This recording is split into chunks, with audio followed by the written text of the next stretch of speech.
Hello everyone and welcome back to the channel. Today we're diving deep into a story that proves the old adage, the pen is mightier than the sword, but with a digital age twist. In this case, the ledger is mightier than the broadsword, and a well-timed market manipulation can be more devastating than any siege engine. We're venturing into a world where communities are built, economies rise and fall, and reputations are currency. We're talking about the high-stakes, often brutal, and deeply human world of MMORPGs. We've all heard tales of epic online battles, of guilds clashing in glorious, server-crashing spectacles of magic and steel. But what happens when the fight isn't on the battlefield? What happens when a group of players, pushed to the brink by relentless bullying, decides to fight back not with weapons, but with something far more insidious and far more effective? Economic warfare. This is the story of how a small, unassuming guild, targeted for their harmless identity, didn't just defeat their aggressors. They dismantled their entire existence by systematically taking control of the server's economy, bleeding them dry until they choked on their own arrogance. It's a masterclass in patient, calculated revenge, a corporate thriller played out in a fantasy world. So grab your drink of choice, settle in, and get ready for the story of the Great Furry War of Mabinogi, a tale of how one guild unleashed an economic apocalypse to achieve the ultimate, most satisfying form of justice. Before we can truly appreciate the sheer brilliance and audacity of this revenge, we need to understand the world in which it took place. The game is Mabinogi, an MMORPG that, even at the time of this story, was a bit different from its contemporaries like World of Warcraft or EVE Online. While those games often place a heavy emphasis on combat, on raiding dungeons and fighting other players, Mabinogi's heart was always in its social and life skill systems. Imagine a vibrant, anime-inspired fantasy world, but instead of your entire existence revolving around getting a slightly better sword to kill a slightly bigger dragon, you could just as easily become the server's most renowned chef, a master tailor, a legendary blacksmith, or even a celebrated composer, writing your own music for others to play in the town square. This was the core of Mabinogi's appeal. It was less of a war simulator and more of a life simulator. The economy wasn't just a side feature, it was the game's central pillar. Everything of value was player-crafted.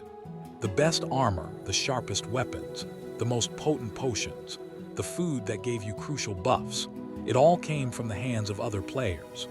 This created an incredibly intricate and deeply interconnected economic web.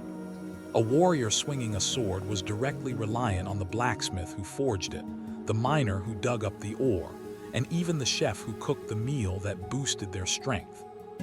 The market wasn't just a place to sell loot. It was the lifeblood of the entire server. Player-run shops lined the streets of the main cities, creating bustling bazaars where reputation was everything. If you were a known, trusted craftsman, you could build a fortune. If you tried to scam people, you'd be blacklisted by the community in a matter of hours. This player-driven reality is the stage for our story. The stakes weren't abstract points or leaderboard rankings. They were tangible assets that represented hundreds, sometimes thousands of hours of work. A player's wealth, their gear, their very ability to function in the world, was tied directly to this fragile, dynamic economy. It was a system built on trust and the flow of goods. And as our protagonists would soon discover, a system so complex is also incredibly vulnerable. If you could control the resources, you could control everything. You could become a kingmaker, or you could starve an army into submission without ever drawing a weapon. This unique environment, this fantasy world with a real-world economic pulse, was the perfect powder keg for a conflict that would become the stuff of server legend. Now let's introduce our players. On one side we have our protagonists, a guild we'll call the Hearthwood Kindred. They were the very embodiment of Mabinogi's social slice-of-life gameplay. They weren't interested in being the strongest, the most feared, or the most dominant. They were a community, a found family of players who bonded over a shared identity. They were what the internet would label furries, players who enjoy creating and role-playing as anthropomorphic animal characters. In the world of Mabinogi, this mostly meant they had cute animal ears and tails on their avatars, and enjoyed the social and crafting aspects of the game. The Hearthwood Kindred was a sanctuary. Their guild chat wasn't filled with strategies for killing bosses, but with people sharing recipes, organizing fishing trips, and planning in-game concerts. Their leader, a player we'll call Ilara, was less of a general and more of a den mother. Her focus was on creating a safe, welcoming space where her members could just enjoy the game and be themselves, free from the toxicity that so often permeates online spaces. They were weavers, chefs, blacksmiths, and musicians. They were builders, not fighters. Their contribution to the server was tangible. They crafted high-quality goods, they helped new players learn the ropes, and they were generally seen as a positive, if somewhat quirky, part of the server's fabric. Their wealth wasn't in fortress walls or legendary weapons, but in stockpiles of thread, rare herbs, and high-grade leather. They were, by all accounts, harmless. And on the other side, we have the antagonists, the Iron Judgment. If the Hearthwood Kindred represented the cozy, creative side of Mabinogi, the Iron Judgment represented its polar opposite. They were a large, aggressive, PvP-focused guild that thrived on dominance and intimidation. Their ideology was simple and toxic. They saw themselves as the arbiters of what was acceptable on the server, and they had decided that furries were not. They were, for all intents and purposes, a hate group within a video game. Their leader, Kale, was the archetypal online bully. Loud, arrogant, and deeply insecure, he derived his sense of power from putting others down. The Iron Judgment's recruitment messages were filled with edgy, aggressive rhetoric, promising power and glory to those who would join their crusade against the weirdos and freaks of the server. They would roam the main channels of the global chat, spamming insults and harassing anyone they deemed a target. In-game, they would kill on sight, or co-s, members of guilds they disliked, camping their bodies and making it impossible for them to play. They saw themselves as righteous crusaders, but to the rest of the server, they were just a bunch of loud-mouthed bullies who used their numbers to punch down. For a long time, these two guilds existed in a state of uneasy non-interaction. The Hearthwood Kindred did their best to ignore the Iron Judgment's vitriol in the global chat. They knew a direct fight was impossible. The Kindred had maybe 30 active members, most of whom had builds optimized for crafting, not combat. The Iron Judgment boasted over 100 members, all geared and skilled for PvP. A direct confrontation would be a slaughter. So, Ilara's policy was one of avoidance. Block, ignore, and focus on their own community. They just wanted to be left alone to play the game they loved. But for a bully like Kale, being ignored is the greatest insult. He and his guild craved attention and reaction. The quiet dignity of the Hearthwood Kindred was a festering source of irritation for them. They couldn't stand that this group they so openly despised was thriving, happy, and respected by a large portion of the server's crafting community. The pressure had been building for weeks. A stray insult here, a bit of targeted harassment there. But it was all about to boil over into an act of aggression so public and so humiliating that it would force the Hearthwood Kindred to make a choice: fade away into obscurity or find a new way to fight, a way that the Iron Judgment would never see coming. The tipping point, the moment that ignited the long, cold war, wasn't a grand battle or a dramatic betrayal in the traditional sense. It was something far more personal and cruel. The Hearthwood Kindred was hosting one of their regular community events, a market day in the central plaza of the game's main city, Dunbarton. It was a wholesome affair.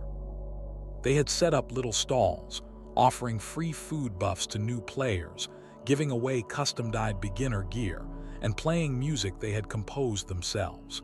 It was the epitome of their guild's philosophy, fostering community and helping others. Ilara was in her element. She moved from stall to stall, her character, a graceful fox person with a warm, welcoming smile, exuding the calm and collected leadership that her guildmates relied on. She watched as her members interacted with the server public, their chat bubbles filled with helpful advice and friendly banter. There was a weaver explaining the intricacies of silk making to a wide-eyed newbie, a chef handing out freshly made T-bone steaks that gave a temporary strength boost. It was a scene of pure, unadulterated community spirit, a digital town fair. For a moment, the toxicity of the global chat and the looming shadow of the Iron Judgment felt a million miles away. That was when they arrived. It started not with a declaration of war, but with a sudden, jarring shift in the atmosphere. A group of about 20 players, all bearing the stark, aggressive emblem of the Iron Judgment, teleported into the plaza simultaneously. Their gear was intimidating, all spikes and dark colors, a stark contrast to the vibrant, homespun look of the kindred. At their head was Kale, his character a hulking giant of a man with a perpetually sneering expression. The friendly chatter in the plaza died down, replaced by a tense silence. The new players, sensing trouble, began to back away. Kale's voice boomed across the local chat, the text appearing in a stark, aggressive red. Well, look what we have here. A freak show. His guild members fanned out, surrounding the kindred stalls. They began to use disruptive emotes, spamming laugh and vomit animations. They activated noisy, obnoxious pets that clogged the screen and drowned out the music. It was classic childish bullying designed to disrupt and intimidate. Alara's first instinct was to de-escalate. "Kale," she typed, her message calm and even. "We don't want any trouble. This is a public event for new players. Please just let us be." Kale's response was a string of slurs. Then, the real cruelty began. One of the unique features of Mabinogi is that players could engage in PvP almost anywhere outside of designated safe zones. The city plaza was, technically, not a safe zone. Kale gave the order, "Trash the place." In an instant, the Iron Judgment members drew their weapons. They couldn't directly attack other players who didn't fight back, but they could attack their pets. The Hearthwood Kindred, being a social guild, had all their beloved, long-nurtured pets out, pandas, dogs, dragons they had spent weeks raising. The members of Iron Judgment began to systematically slaughter them. The plaza filled with the heartbreaking sounds of dying pets and the triumphant laughter of their killers. But the true humiliation was yet to come. Kale walked up to Alara's stall, where she had been giving away free potions. He used an ability that shattered her stall, sending its contents scattering across the ground. Then he stood over her character and used a spit emote, an ultimate sign of disrespect. He then turned his attention to the global chat, ensuring the entire server could see his victory. "The Fourth Reich of Mabinogi has cleansed Dunbarton of the furry menace," he broadcasted, deliberately using inflammatory language. "This is what happens when freaks forget their place. This is our server." The Hearthwood Kindred were powerless. They couldn't fight back. All they could do was watch as their event was destroyed, their pets were killed, and their community was publicly humiliated. One by one, they recalled out of the plaza, their retreat punctuated by the jeers and insults of the Iron Judgment. Alara was the last to leave. She took one last look at the wreckage of their peaceful event. The memory of Kale spitting on her character burned into her mind. It wasn't just an attack on their pixels. It was an attack on their identity, on their right to exist peacefully in this world they called home. As she teleported back to the quiet solitude of her homestead, the anger began to set in. It wasn't a hot, raging fire, but a cold, hard, diamond-like fury. The policy of avoidance had failed. Ignoring them hadn't worked. They had been pushed, and now something had to be done. The war had been declared whether they wanted it or not. But they wouldn't fight it on Kale's terms. They would fight it on theirs. The atmosphere in the Hearthwood Kindred's private guild chat channel was funereal.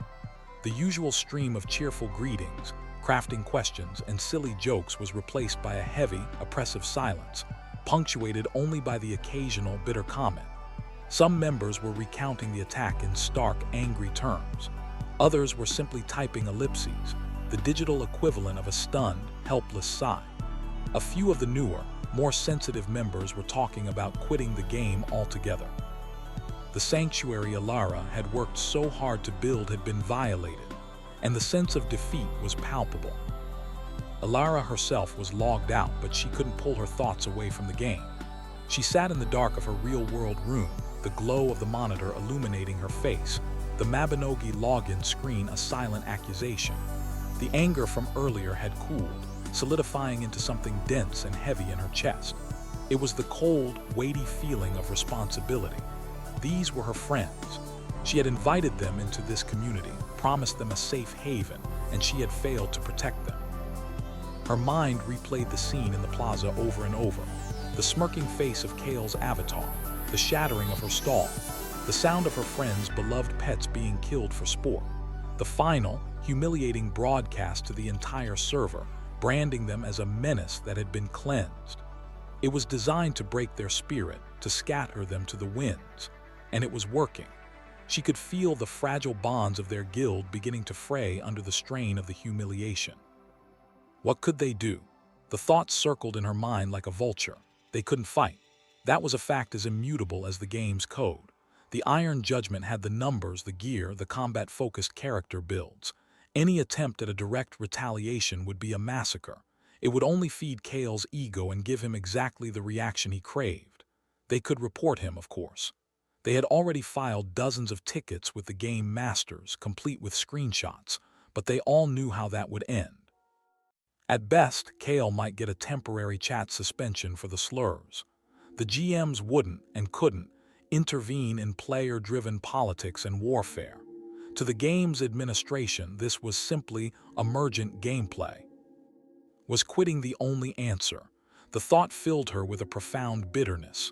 To let a bully like Kale win, to let him and his band of thugs dictate who was and was not allowed to enjoy this world. No, absolutely not. There had to be another way, a different kind of battlefield. Alara's gaze drifted to her second monitor where she had her crafting spreadsheets open. It was a habit born from her love of the game's economy. She meticulously tracked the prices of raw materials, iron ore, cheap leather, common herbs, firewood. She had data going back months, noting the market fluctuations, the seasonal demands, the best times to buy and sell. It was just a hobby within a hobby, a way to maximize her crafting profits. But now, looking at the columns of numbers, a new thought began to form. It was a tiny, insane little spark in the back of her mind. What does an army need to fight? It needs weapons, armor, potions, food. In Mabinogi, it also needed things like repair hammers to fix broken gear, magic scrolls for enchantments, and phoenix feathers to resurrect fallen comrades. The Iron Judgment, for all their bluster and bravado, were utterly dependent on these consumables. They didn't craft, they fought. They saw crafting as a lesser, boring activity. They bought what they needed from the public market board, their coffers filled with gold from their aggressive, combat-focused activities. They were consumers, voracious, arrogant consumers who never once considered where their supplies came from. They just assumed the river of potions and repair kits would flow forever. The spark in Alara's mind grew into a flame. The river flows from a source, and that source was players like them. The weavers, the blacksmiths, the alchemists, the so-called lesser players that the Iron Judgment despised. Her fingers began to fly across the keyboard. She wasn't logging into the game. She was opening new tabs on her spreadsheet. She started cross-referencing materials. What herbs were needed for the most common health and stamina potions? What ore was used to make the cheap repair hammers they would burn through in a single evening of PvP? What kind of fabric was used in the enchantment scrolls they used to empower their gear? A plan began to form. A monstrous, audacious, beautiful plan. A plan that would require immense patience, perfect coordination, and an iron will.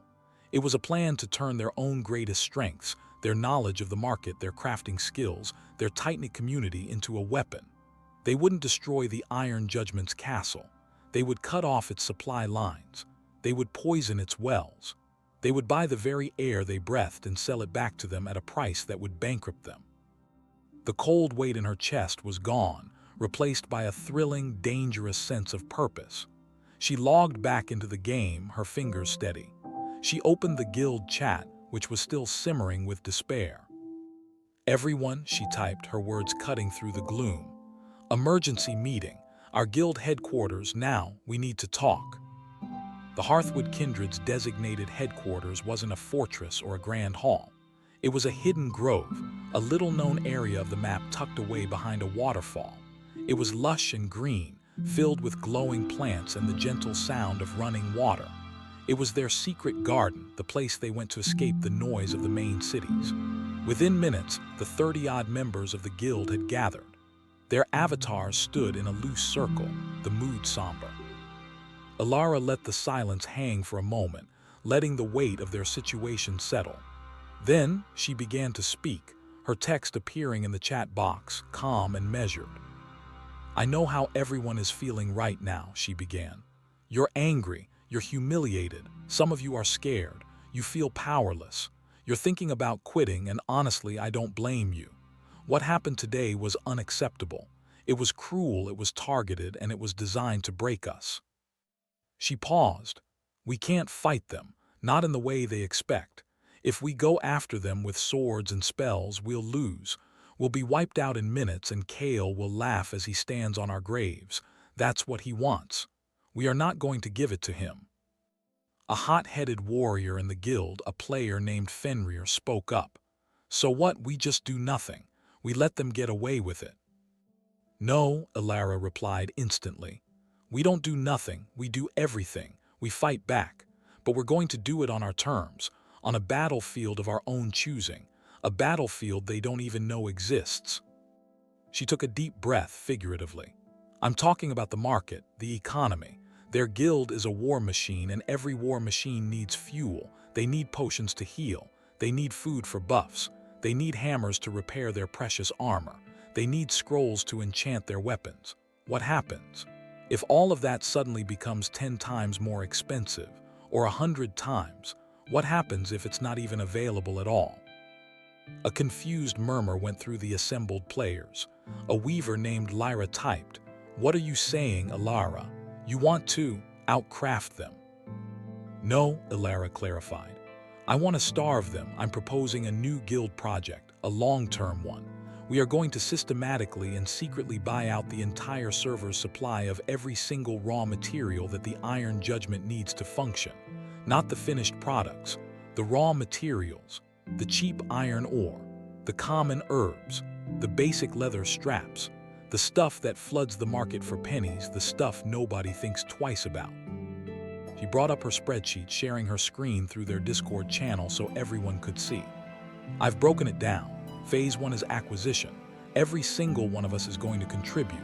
We pool our gold. We stop crafting for profit. Instead, every day we quietly buy. We don't cause a panic. We just buy the cheapest listings. We clear out the bottom floor of the market, day after day, week after week. We will build a stockpile of resources the likes of which this server has never seen. We will become the central bank of war materials, and nobody will even know it. She switched to another tab. Phase 2, manipulation. Once we have a controlling interest in the majority of these resources, we begin. We stop selling. We take all of our alternate characters and we use them to buy up any new materials that get listed, creating an artificial scarcity. The supply dries up. The prices for finished goods, for potions, for repair kits will begin to skyrocket. The rest of the server will complain, but they'll adapt. But the Iron Judgment. Their entire gameplay loop is PvP. They burn through these materials at a rate 10 times higher than any normal player. For them, this won't be an inconvenience. It will be a death sentence. She leaned forward in her real-life chair, her own voice filled with a passion her guildmates had never heard before. They will have to choose between raiding their own guild bank to afford basic supplies or showing up to fights unrepaired and without potions. Their performance will suffer. They'll start losing fights. The frustration will build. And all the while, we'll be in the background, invisible, pulling the strings. They humiliated us in the town square. We will dismantle their entire empire from the shadows of the auction house. They attacked our community. We will turn their own members against each other as their resources dwindle and the blame game begins. We will use our greatest strength, our patience, and our knowledge of this game's real mechanics to attack their greatest weakness, their absolute dependence on a system they don't even bother to understand. The silence in the grove was absolute. The only sound was the digital waterfall. The guild members looked at each other, their avatars slowly turning. It was insane. It was diabolical. It was unprecedented. And it was absolutely, breathtakingly perfect. Fenrir, the hot-headed warrior, was the first to break the silence. "So, you're saying, my new job is to go to war by buying weeds?" "Exactly," Alara said. A slow smile spread across Fenrir's avatar. "I'm in. Let's make them so poor they have to sell their own spiky armor just to afford a single health potion." A ripple of laughter went through the group, breaking the tension. It was the first time any of them had laughed since the attack. The despair was gone, replaced by a cold, thrilling resolve. The plan was audacious, maybe even impossible, but it was theirs. It was a way to fight back that was uniquely suited to them. It was a form of revenge so poetic it could have been written in a song. Ilara put it to a vote, a formality. All in favor of Operation Bleed Them Dry. Every single member responded with a resounding aye. That night, the Hearthwood Kindred was transformed. They were no longer just a collection of crafters and socializers. They were a corporation, a cartel. They drafted a charter, established a chain of command for the operation, and set up a new encrypted Discord server to coordinate their efforts. They pooled every last piece of gold they had into a central guild bank, creating their war chest. It wasn't filled with swords and armor, but with currency. And as the server slept, the quiet, unassuming members of the Hearthwood Kindred began their work. The first purchase orders were placed. 100 stacks of iron ore here, 1,000 common herbs there. It was a drop in the ocean for now. But they had time, they had patience, and they had a burning, unified purpose. The Great Furry War had begun, not with a clash of steel, but with the quiet, unassuming click of a buyout button. The first month of operation, Bleed Them Dry, was a masterclass in disciplined monotony. For the members of the Hearthwood Kindred, the game transformed. The vibrant fantasy world became a backdrop for a far more granular, far more tedious reality. Their quest logs were empty. Their swords remained sheathed. Their crafting stations grew cold. Their new adventure was the auction house UI, a stark, functional grid of items, prices, and quantities. Ilara had organized them with the efficiency of a project manager. Using their secret Discord server, she assigned each member a specific set of raw materials to monitor. Fenrir, the warrior who had once dreamed of glorious battle, was now the guild's ore baron. His entire in-game existence was dedicated to tracking the price and supply of every type of metal, from the most common iron to the rarer ores. Lyra, the weaver, became the fiber queen, cornering the market on cheap wool, silk, and cotton. Others were assigned to herbs, leather, firewood, and even obscure monster-dropped items that were a key ingredient in a single, vital potion. Their routine was relentless. They operated in shifts, ensuring they had 24/7 coverage of the market. A member in Europe would log on just as the North American players were heading to bed, picking up the watch. They learned the rhythms of the server. When the hardcore grinders logged off for the night and dumped their day's haul of materials for cheap, a kindred member would be there to silently buy it all.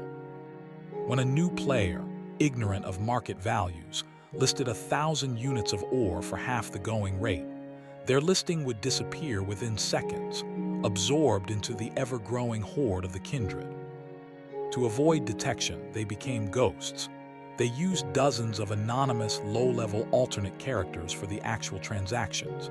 These mules were unguilded, with generic names, and never spoke in public chat. They would buy up the designated materials, then meet a high-ranking kindred member in a remote, prearranged location to transfer the goods. The guild bank, once a colorful repository of fine clothes and rare foods, was now a testament to their singular focus.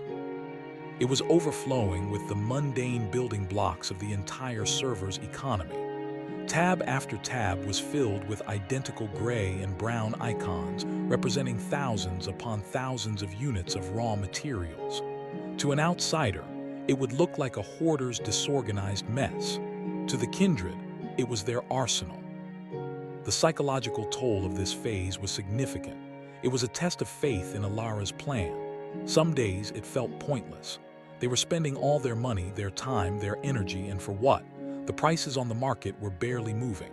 The Iron Judgment was still as loud and obnoxious as ever, their swagger undiminished. Doubts would creep in. In the Discord, a member might post, "Are we sure this is working? I just spent 5 hours buying leather scraps." Kale is in the global chat bragging about his new sword. It was during these moments that Alara's leadership was crucial. She would post charts, graphs showing their slow but steady accumulation of market share. "Look at this," she would write, highlighting a chart. "6 weeks ago, we estimate we controlled 15% of the server's daily iron ore supply. Today, we control nearly 70%. The price hasn't spiked yet because the existing supply of finished goods, the swords, the repair kits, is still in circulation. Be patient." We are not just emptying the shelves of the store. We are buying the farms, the mines, and the factories. Soon, the shelves will be empty and they will have to come to us. Her calm, data-driven confidence was the bedrock that kept their morale from crumbling. From the outside, the Hearthwood kindred looked like a guild in decline. They were rarely seen in public. They no longer hosted events.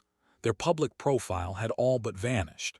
Rumors began to circulate that the Iron Judgment's attack had succeeded in breaking their spirit, that they were all quietly quitting the game. This was an outcome Alara had anticipated and encouraged. The more insignificant and defeated they appeared, the less attention anyone would pay to their activities.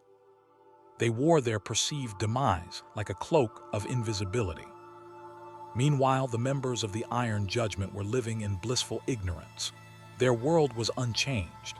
They continued their campaign of harassment, picking new targets now that the kindred were seemingly gone. Kale and his lieutenants led PvP raids, ganked low-level players, and spammed the global chat with their guild recruitment macros, their egos inflated by their victory. They were the kings of the server, and they saw no threats on the horizon. Their guild bank was full of shiny armor and weapons, but their pantry was getting dangerously low, and they hadn't even noticed. The first tremor happened on a Tuesday, roughly 3 months into the operation. It was subtle, a tiny crack in the foundation of the server's economy. A mid-sized blacksmithing guild posted a message in the public trade channel. "WTB wanna buy 5,000 iron or paying premium price? Mail me." In the Kindred's Discord, Fenrir posted a screenshot of the message. "It's starting," he wrote. The blacksmiths, who regularly bought ore in bulk to supply their own crafters, had found the market unusually dry. The cheap listings they relied on were gone. They had to raise their buying price to attract sellers, which in turn meant they had to raise the price of their goods and services. A standard gear repair, which had cost a pittance for years, saw a 10% price increase overnight. Most players grumbled but paid it.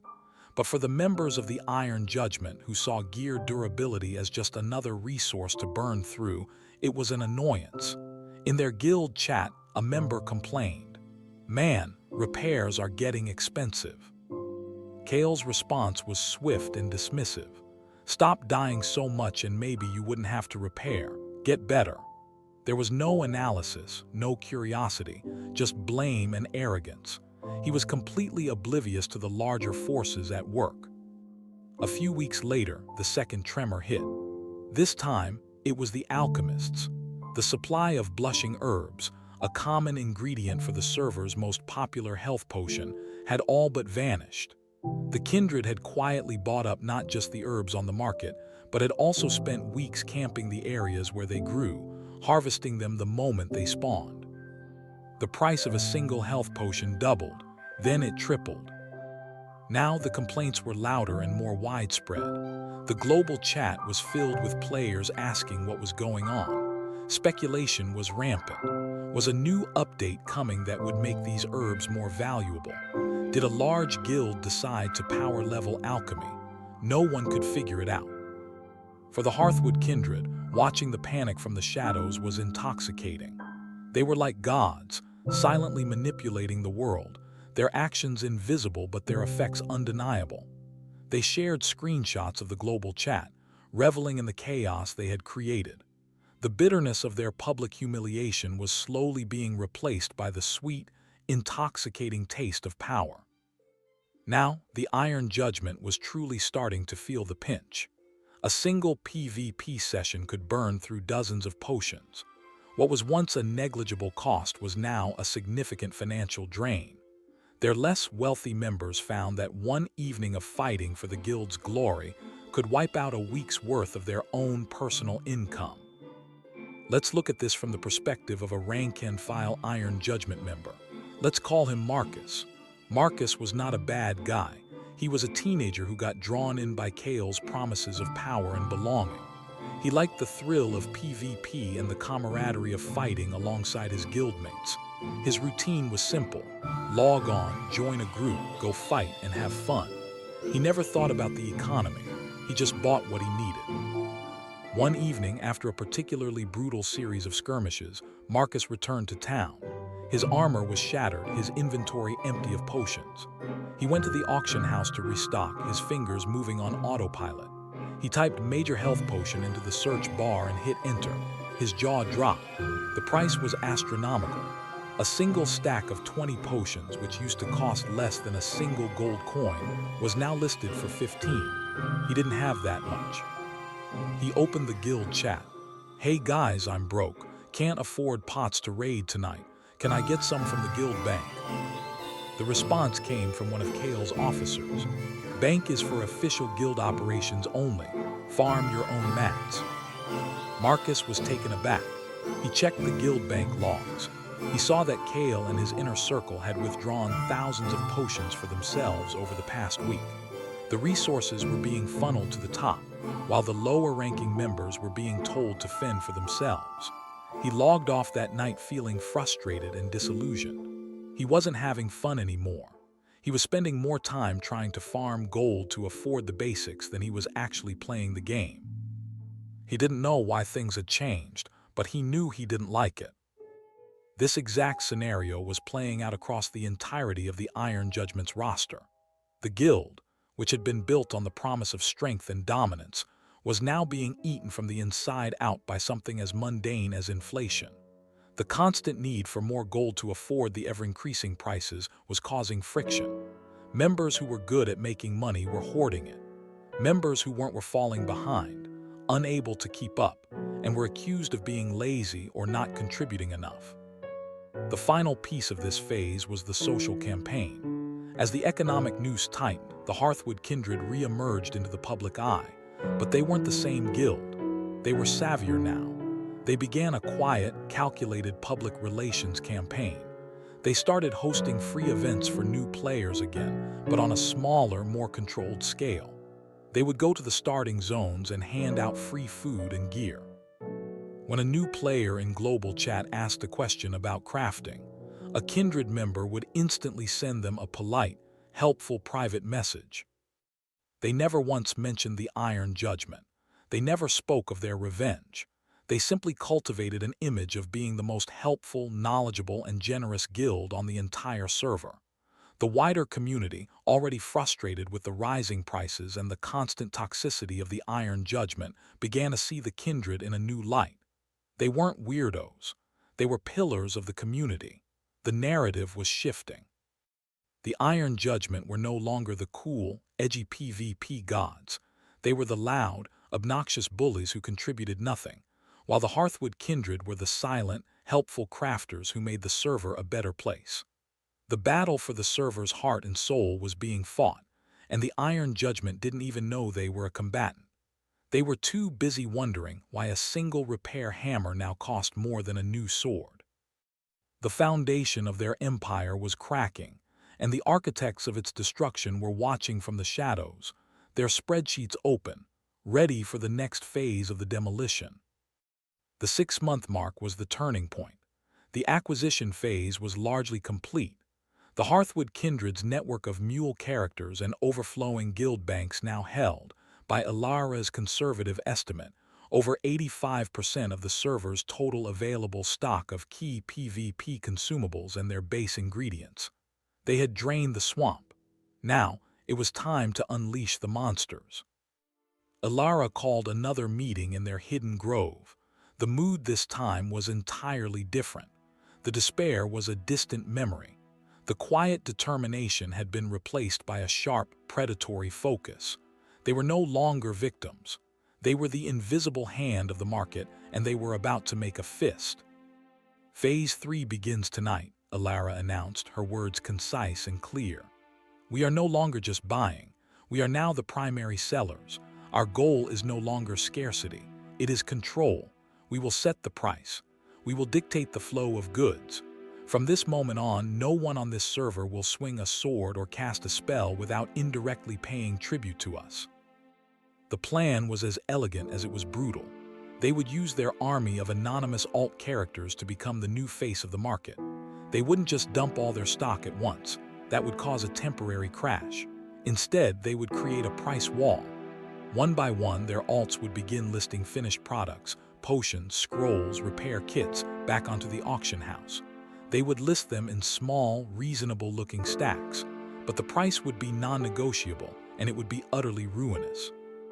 A health potion that once sold for a few copper pieces was now listed for 5 gold. A single weapon enchantment scroll that used to be an impulse buy was now priced like a piece of high-end armor, and the listings were endless. Page after page of the auction house for these items was filled with their alt sales, all set at the exact same, artificially inflated price. For any player, it created the illusion that this was simply the new reality, the new market rate. There were no cheaper options. The wall was absolute. Within hours, the server economy went into shock. The global chat channels exploded in a firestorm of confusion and outrage. 5 gold for a health potion. Is this a joke? I can't afford to raid anymore. The cost of repairs and pots for one night is more than I make in a week. What happened to the market? Did someone hack the game? In their private Discord, the Hearthwood Kindred watched the chaos unfold with grim satisfaction. It was like watching a controlled demolition. They had spent months planting the charges, and now they were finally pushing the plunger. For the Iron Judgment, this was the beginning of the end. Their already strained resources were now pushed past the breaking point. The slow bleed had become a catastrophic hemorrhage. They were a guild of warriors, but their enemy was now basic math, and they were losing badly.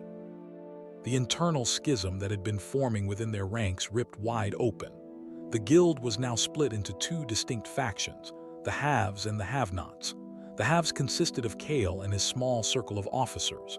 They had full access to the guild bank, which they had been steadily draining to fund their own gameplay, maintaining their powerful gear and ample supplies.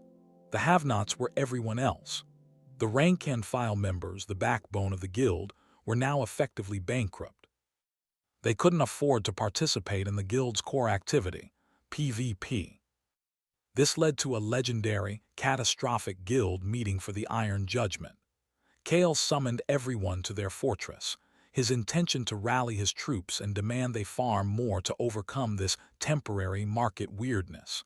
But he had fundamentally misread the mood. His members weren't looking for a pep talk.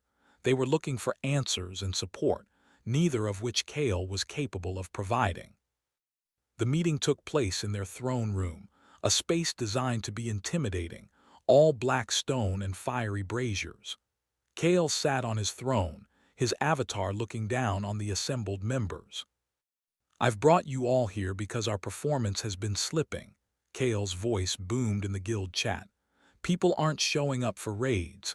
Our territory is being challenged by rival guilds. What's the problem? A brave member, the player we called Marcus, stepped forward. The problem, Kale, is that we're broke. A single death in PvP now costs a fortune in repairs and rebuffs. We can't afford to fight. Can't afford it, Kale scoffed, the text dripping with condescension. That sounds like a personal problem. Back when I was a new player, I had to farm for hours. You're all soft. You've gotten lazy. You need to contribute more." Another member, a veteran of the guild, spoke up. "We are contributing, but the guild bank is only being used by you and the officers. We checked the logs. You withdrew 500 potions for yourself yesterday. The rest of us get told to farm our own mats. How is that fair? We're supposed to be a guild, a team." The accusation hung in the air. Kale was visibly enraged. "I am the guild leader. My gear and my supplies are the guild's priority. My success is your success. It's my leadership that made this guild what it is." It was the wrong thing to say.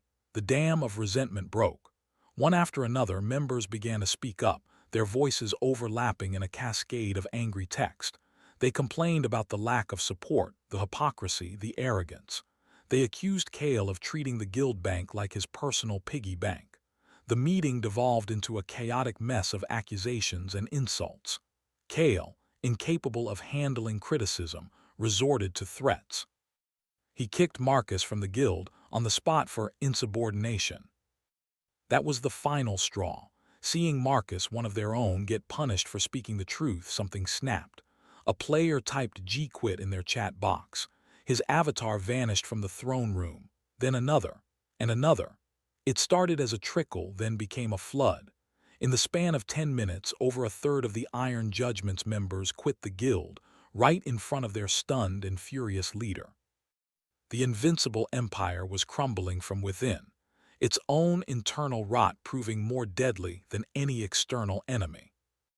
While the Iron Judgment was imploding, Alara initiated the final phase of her plan, the complete social and political isolation of her enemy. The time for subtlety was over. It was time to bring their crimes to light and turn the entire server against them. She spent a full day writing. She didn't write an angry exposé. She wrote a calm, meticulously researched and seemingly impartial economic analysis, which she posted on the main server forum under the name of an anonymous Level 1 alt character named The Analyst. The post was titled, "An Economic Analysis of Server-Wide Inflation, How One Guild's Consumption Habits Are Hurting Us All." The post began not with an accusation but with data. "Over the past 3 months," she wrote, "many of us have noticed a dramatic increase in the price of essential goods. I have been tracking the market data, and the trend lines point not to a natural scarcity, but to a massive, artificial demand shock, concentrated in PvP-related consumables."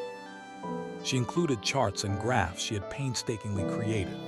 Graphs showing the price of health potions over time. Charts detailing the raw material cost of repairing high-end armor. Without ever once naming the Iron Judgment, she painted a crystal-clear picture. She detailed the consumption rate of an average PvP player versus a crafter or casual player. She calculated the sheer volume of resources a guild of 100+ active PvP players would consume in a single week. The conclusion was damning and inescapable.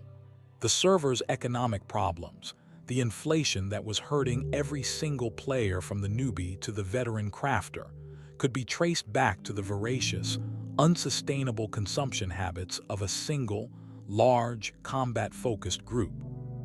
She ended the post with a simple, powerful question. Is it fair for the entire server's economy to be held hostage by the gameplay style of a small, aggressive minority? Is it right that new players can no longer afford the basic items they need to learn the game, simply so one group can continue its endless, resource-intensive wars? The forum post was a nuke. It landed with devastating force. Within hours, it had hundreds of replies. Players, guild leaders, and prominent crafters from across the server chimed in. They shared their own data. They confirmed her analysis. They told their own stories of being harassed and griefed by the Iron Judgment. The anonymity of the original post made it feel objective, and the data made it undeniable. The court of public opinion delivered its verdict swiftly and unanimously. The Iron Judgment were guilty. They were no longer just bullies. They were parasites, a blight on the server's health. The community's goodwill towards the Hearthwood kindred, which they had so carefully cultivated, now paid its ultimate dividend. When other guild leaders thought of who was helping the server versus who was hurting it, the contrast was stark. The social consequences for the Iron Judgment were immediate. Other guilds, even rival PvP guilds who had once respected their strength, now openly mocked them. Crafters began to refuse to do business with anyone wearing their guild tag. They were blacklisted, ostracized. They couldn't buy in bulk. They couldn't get custom orders. They were completely and totally alone, trapped on an island of their own making, surrounded by a sea of hostile players. Kale's broadcasted boast of "This is our server" had become a bitter, ironic joke. The server had made its choice, and it wasn't him. He and his crumbling guild were now the designated villains of the entire world. The final days of the Iron Judgment were a pathetic spectacle. The once proud guild was now a hollowed-out shell, a ghost ship crewed by a skeleton staff of Kale's most sycophantic loyalists. They had lost over half their membership, their reputation was in tatters, and their finances were non-existent. Kale, however, was trapped in a fortress of his own delusion. He was incapable of comprehending that he had been so thoroughly and systematically outplayed. In his mind, this was all a temporary setback, a conspiracy orchestrated by jealous rivals. He believed one decisive, glorious victory was all he needed to restore the Iron Judgment to its former glory and bring his defecting members crawling back. His target was a mid-sized, unassuming PvP guild we'll call the Serpent's Coil.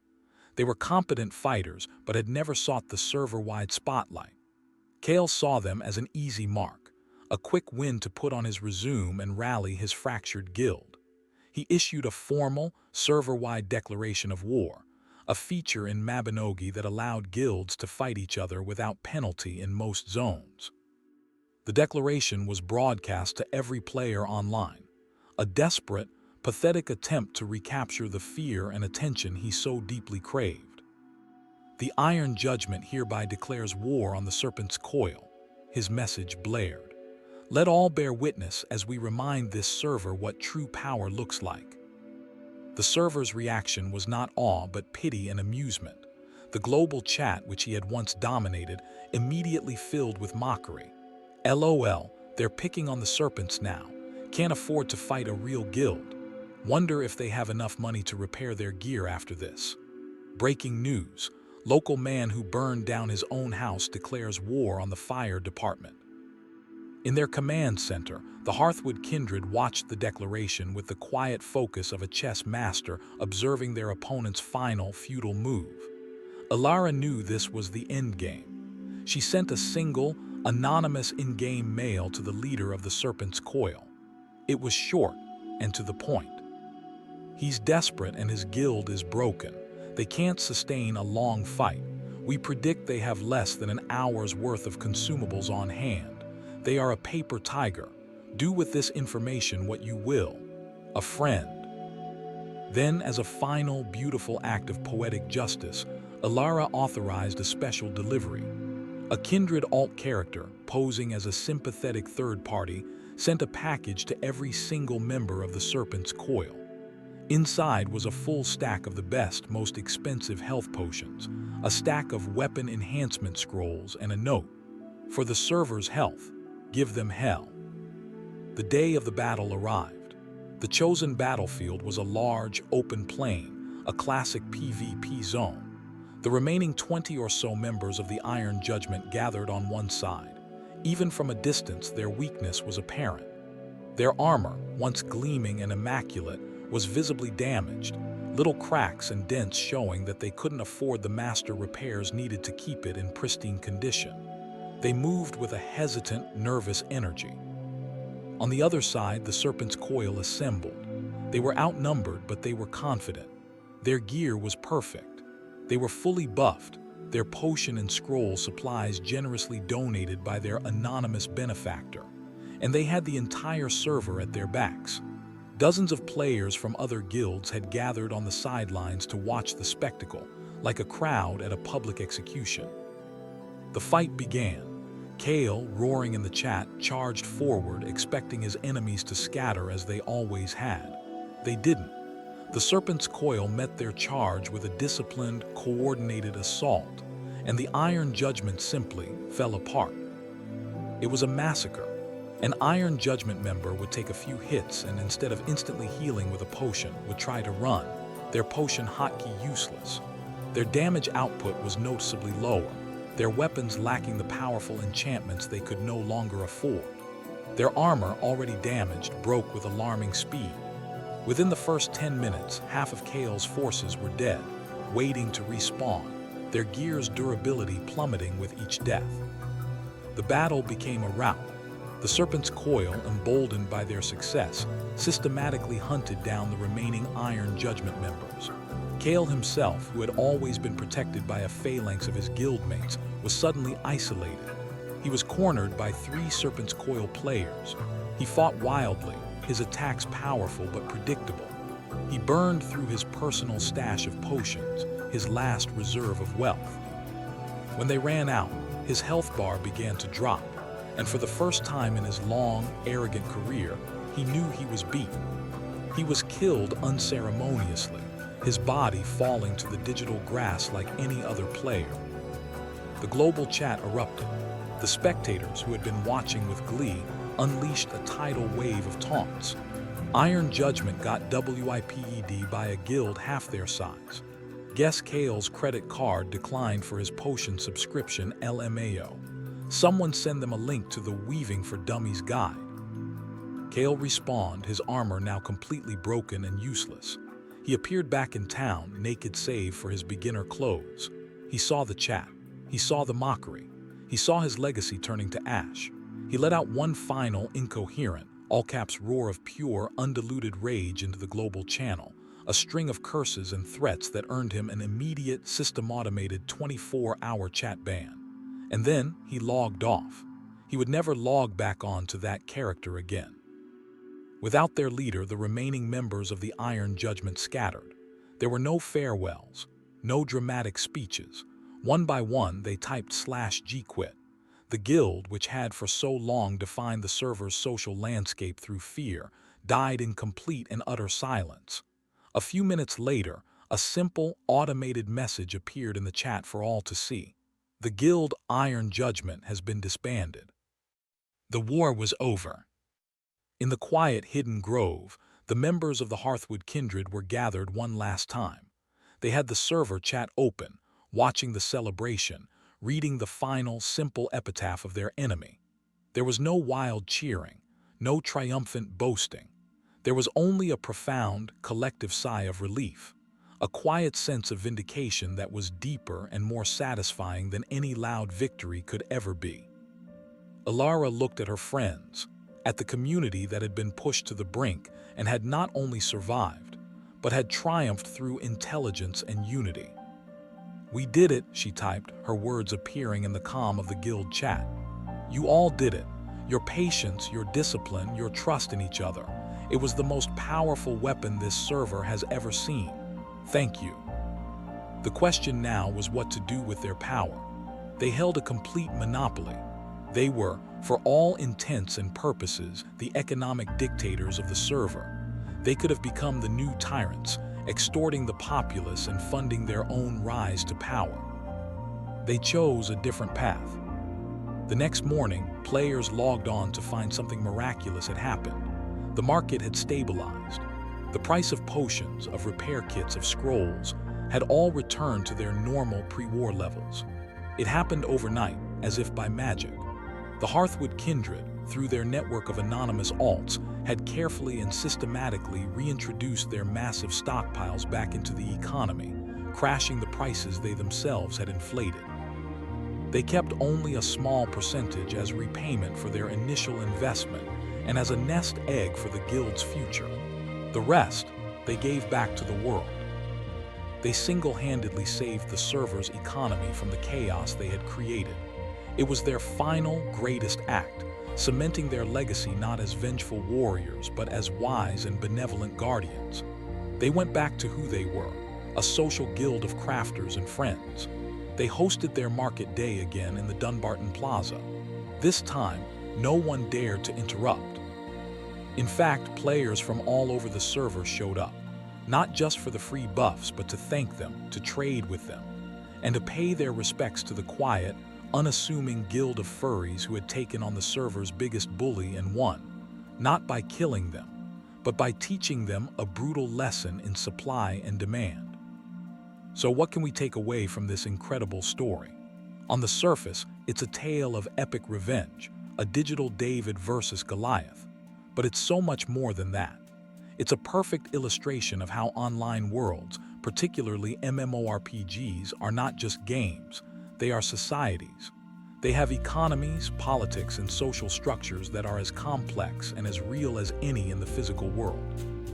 The war between the Hearthwood Kindred and the Iron Judgment wasn't fought with swords and spells. It was fought with spreadsheets and market analysis. It was a corporate takeover, a brilliant campaign of economic and psychological warfare. The Kindred understood something that the Iron Judgment, in their arrogance, never could. That true power doesn't always come from having the biggest sword. Sometimes, it comes from controlling the supply of ore that the sword is made from. This story is a testament to intelligence over brute force, of patience over aggression. The Kindred couldn't win on their enemies' terms, so they changed the entire game. They refused to play checkers. They set up a chess board and were 10 moves ahead before their opponent even knew a game was being played. More than that, it's a story about community. The Iron Judgment was a collection of individuals united by ego and a desire to dominate. When the pressure mounted, they turned on each other and collapsed. The Hearthwood Kindred was a true community, united by a shared identity and mutual respect. When they were attacked, they unified, coordinated, and became stronger than ever before. In the end, the legend of the Hearthwood Kindred isn't just about the epic revenge they exacted. It's about the world they built in its aftermath. They took absolute power, and instead of wielding it, they gave it away to restore balance to their world. It's a story that proves that in the vast, anonymous expanse of the internet, hell hath no fury like a gamer scorned. But it also proves that true strength lies not in the power to destroy, but in the wisdom and grace to build. Thank you so much for joining me for that incredible saga. It really goes to show that the most fascinating stories are often the ones that players write themselves. I have to ask, what's the most creative or unexpected way you've ever seen a conflict resolved in an online game? Let me know down in the comments. I'd love to read your stories. If you enjoyed this deep dive, please consider liking the video and subscribing for more tales from the wild world of online communities. Until next time, stay safe and play fair.